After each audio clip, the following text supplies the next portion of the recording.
AI कितने सालों में इंसानों जैसी जहानत पाकर इंसानियत का खात्मा करेगा।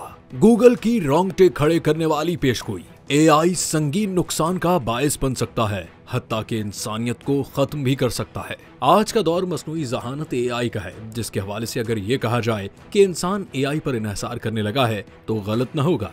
एआई से मुतालिक कई लोगों ने पेशगोइयां कर रखी हैं कि आइंदा मुस्तकबिल में ये इंसानों के लिए खतरात का बायस बन सकता है। वहीं अब इसके खतरात को मद्देनजर रखते हुए गूगल ने भी बड़ी पेशगोई कर दी है। गूगल डीप माइंड के एक हालिया तहकीकी मकाले में खबरदार किया गया है कि इंसानी सतह की मसनूई जहानत, जिसे मसनूई general intelligence, artificial general intelligence AGI भी कहा जाता है, 2030 तक इंसानियत के वजूद के लिए एक अहम खतरा बन सकती है। मुताले में खबरदार किया गया है कि AGI संगीन नुकसान का बायस बन सकता है, हत्ता कि इंसानियत को खत्म भी कर सकता है, क्योंकि इसके बहुत ज्यादा मुमकिना मनफी असरात हैं।